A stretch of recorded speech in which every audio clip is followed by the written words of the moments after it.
pourquoi est-ce qu'il ne me l'affiche pas? Que je fasse une mise à jour. Qu'est-ce que je peux faire là? Rien du tout.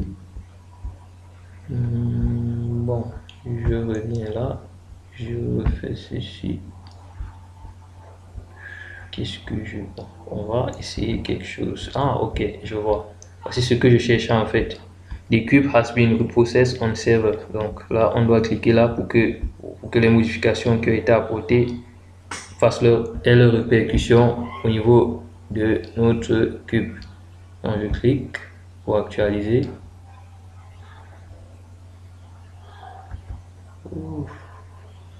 Jusque là, je ne vois pas ma mesure.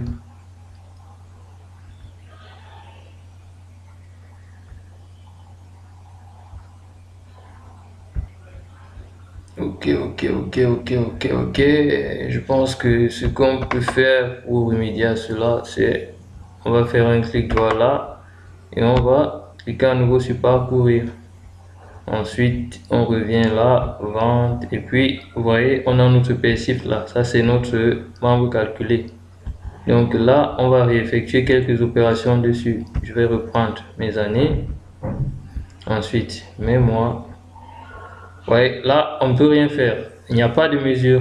Sans mesure, aucun résultat. On peut tester si vous voulez.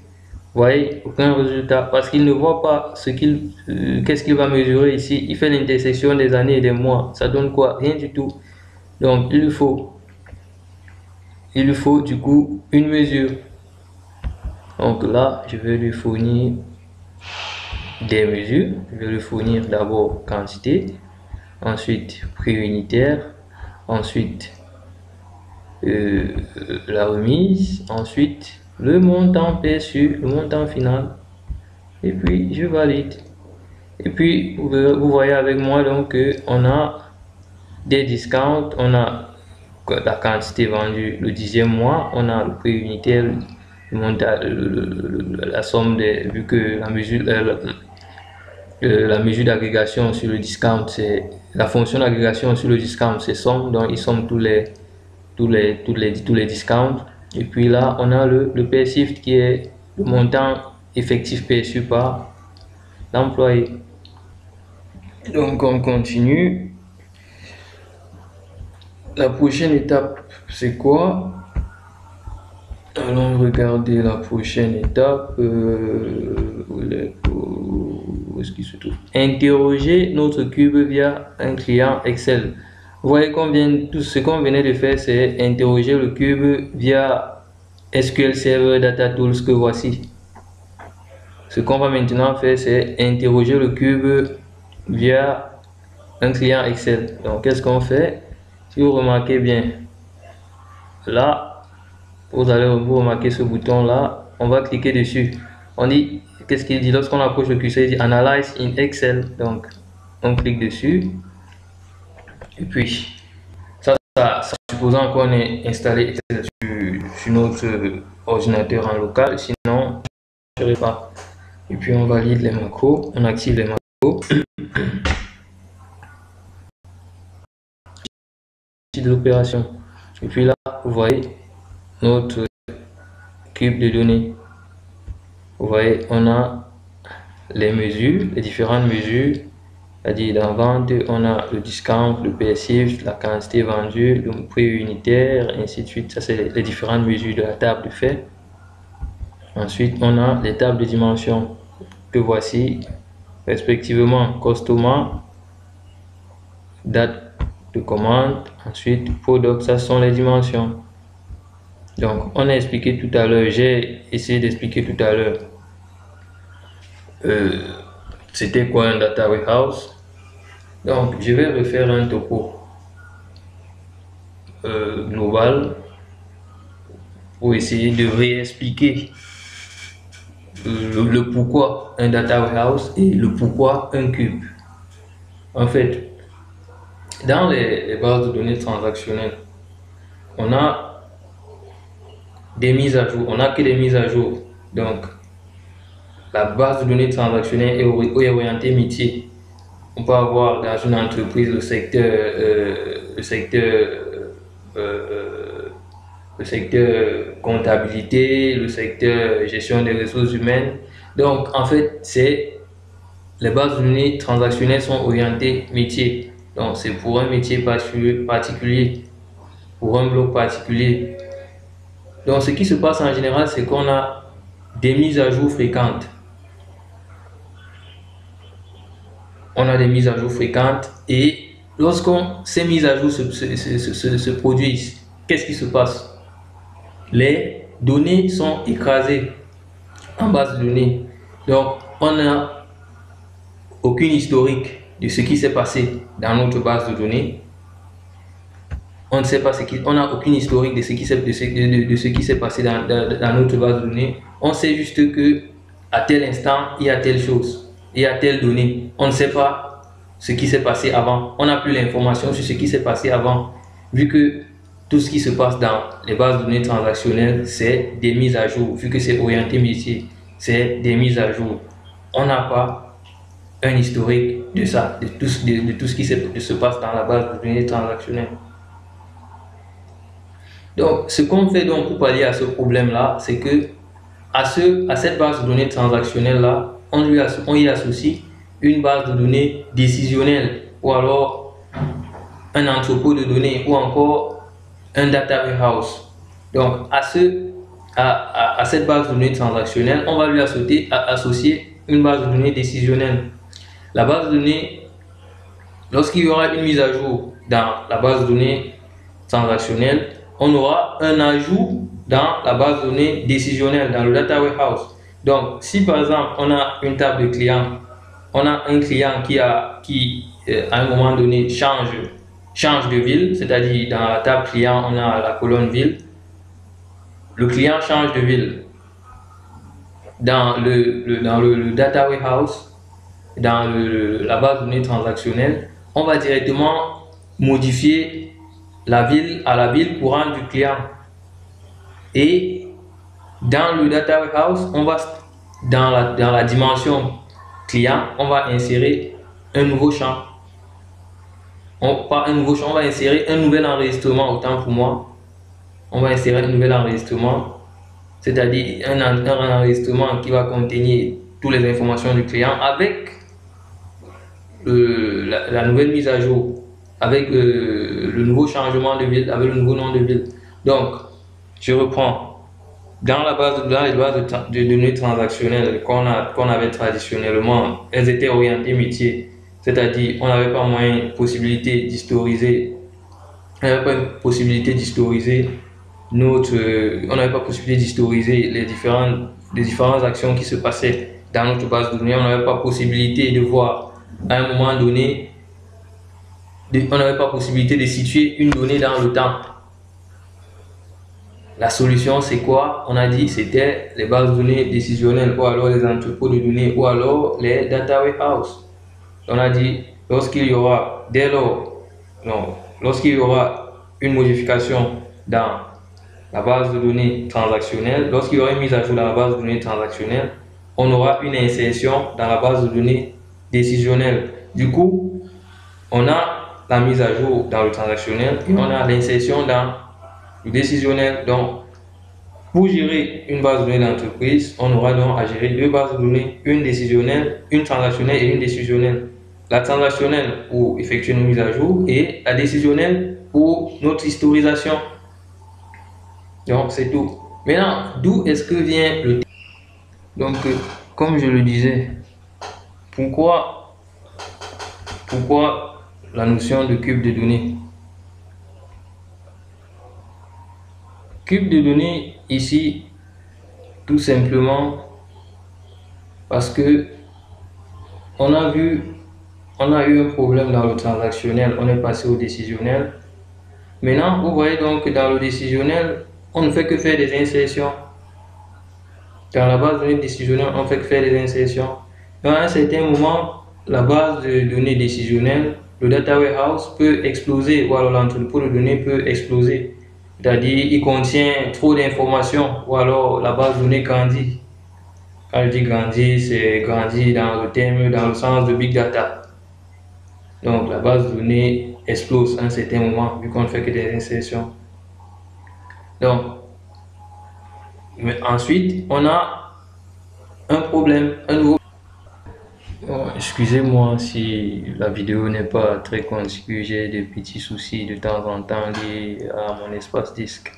Bon, je disais tantôt, le nouveau problème là, c'était celui de l'explosion de la BD, de la base de données décisionnelle. Comment pallier à cela? On fait dans un cube. Le cube ici, c'est quoi? C'est une structure dans laquelle toutes les requêtes, on exécute toutes les requêtes, on essaye d'imaginer toutes les requêtes que l'utilisateur pourrait avoir besoin. Donc, on se dit, il peut vouloir, l'utilisateur peut par exemple vouloir consulter les ventes du 2 janvier, consulter toutes ses ventes du mois, consulter ses ventes du mois passé, ou bien il peut vouloir consulter son gain annuel, donc, etc., etc. Donc, on va donc, le cube c'est quoi? Il va en fait précalculer tout ça.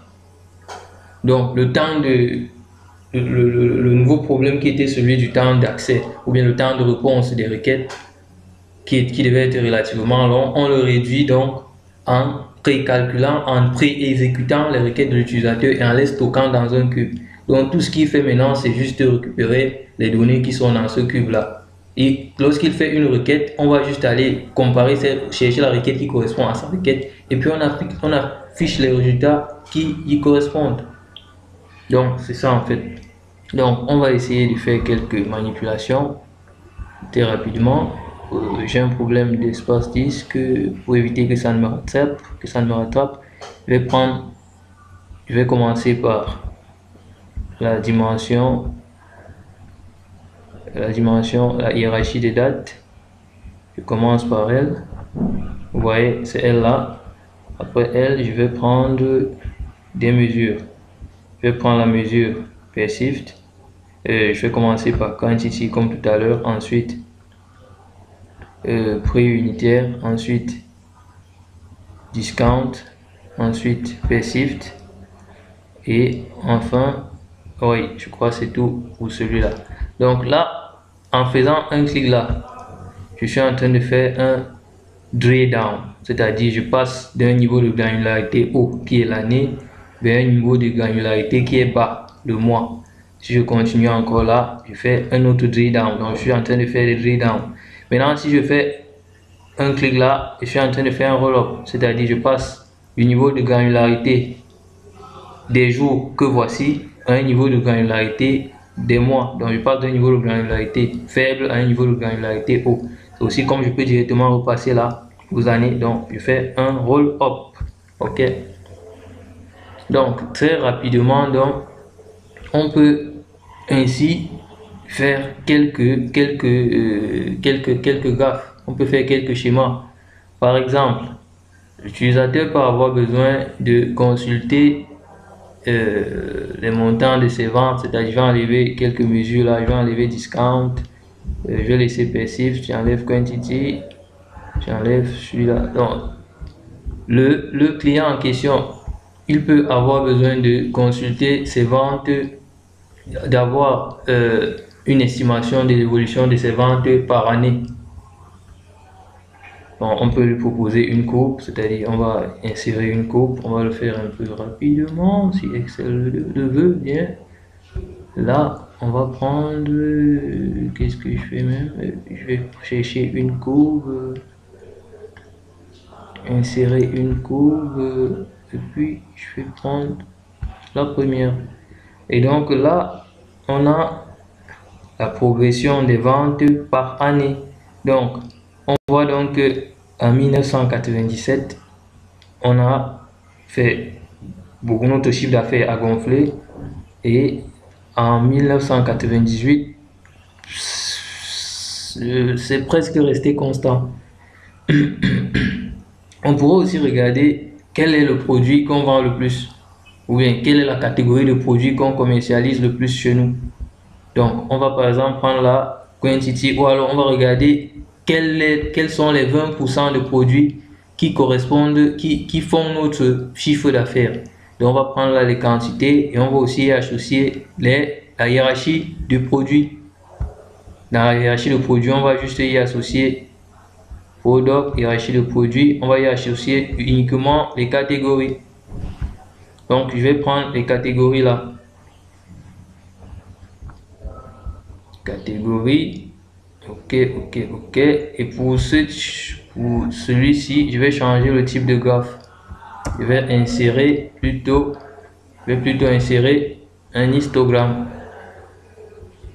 Je vais insérer un histogramme ou alors un diagramme en bâton. Ok, insertion. Je vais prendre là un histogramme. Ok. Et donc là, par exemple, venons là, ici on a les années, là on a les catégories de produits, là on a beverage, condiments, confection, etc. Là ce sont les quantités. Donc à partir d'ici on peut voir quels sont les 20% de mes produits qui font mon chiffre d'affaires. Donc ça obéit à la loi des 20-80. Donc dans ma base de données de produits, je n'ai que 20 produits, il n'y a que 20% de produits qui font mon chiffre d'affaires. Le reste des 80%, c'est juste pour maintenir la clientèle, comme on le dit souvent. Donc, par exemple, là, je peux voir quelles sont les catégories de produits qui font mon chiffre d'affaires. Comme par exemple, là, en 1997, c'est le produit confection qui a été le plus vendu. Confection, il y a confection et confection, là c'est lequel? Condiment, confection, condiment, ensuite produce. Donc ceux où les quantités sont très élevées là. Donc pour cette année, voici les produits qui ont fait le chiffre d'affaires. Donc voici les catégories de produits qu'on a le plus vendus. Ainsi donc dans Excel, on peut donc à travers le client Excel, on peut donc créer des diagrammes. Donc qu'est-ce que je dis? On peut donc avoir l'évolution, voir quel produit est-ce qu'on vend le plus en stock et prévoir donc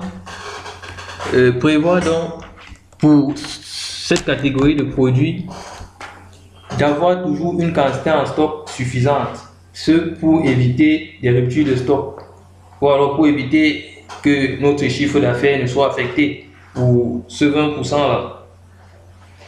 Donc, on peut réaliser tellement d'opérations comme ça, tellement d'opérations. On peut réaliser tellement d'opérations. Qu'est-ce qu'on peut faire d'autre encore?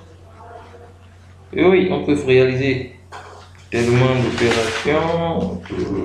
On peut par exemple présenter que représente chaque produit par rapport à mon chiffre d'affaires, quelle est la progression de nos ventes par année, au cours de l'année, quel est le mois pendant lequel on réalise le meilleur chiffre d'affaires, ça c'est en vue d'avoir une quantité en stock suffisante pendant ce mois, quels sont nos 10 meilleurs clients, c'est-à-dire ceux qui concourent à mon chiffre d'affaires, à la plus grande partie de mon chiffre d'affaires, quelles sont les régions où vivent nos meilleurs clients, ceci en vue d'une publicité, d'une promotion. Donc, on peut faire autant d'analyses pertinentes sur notre cube de données.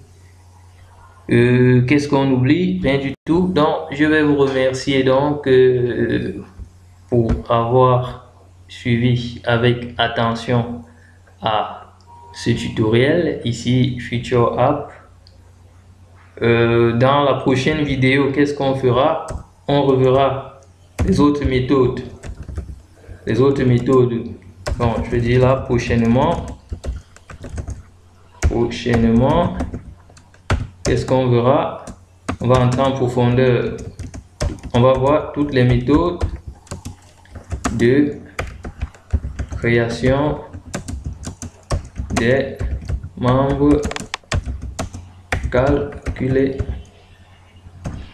Qu'est-ce qu'on verra d'autre?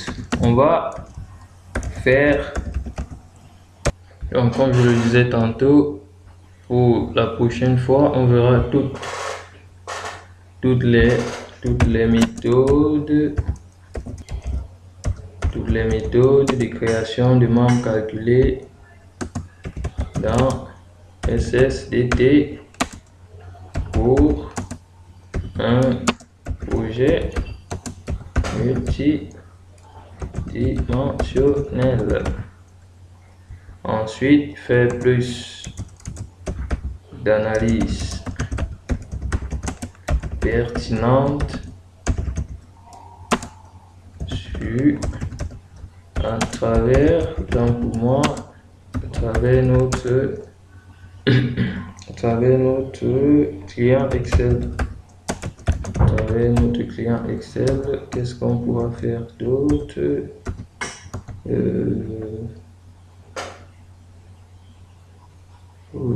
Toutes les méthodes de création de nombres calculés, faire plus d'analyse. Voilà. Expliquer en détail le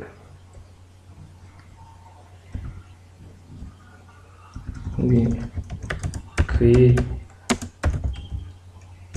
pas à pas un data warehouse, c'est-à-dire on va créer des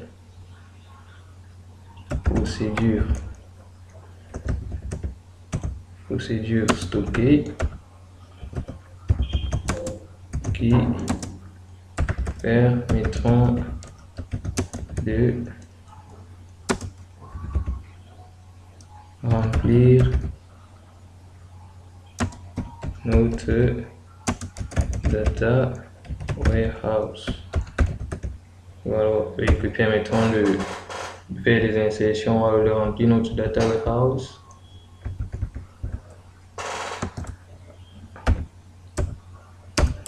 À partir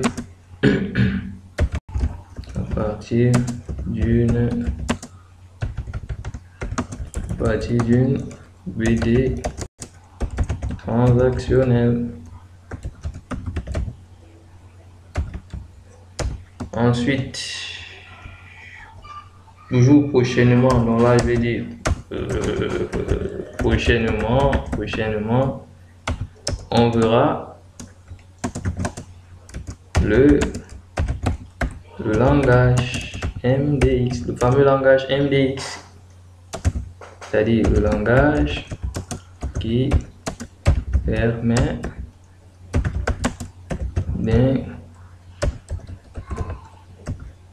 d'interroger un cube. Voilà, pas langage, l'un des langages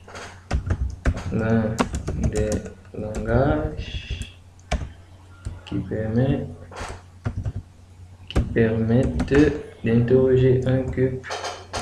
Donc, je vous dis merci pour avoir suivi ce tutoriel. N'hésitez pas à vous abonner à la page Future App. N'hésitez pas à liker et à vous revoir bientôt dans un nouveau tutoriel. Ciao, merci, à la prochaine.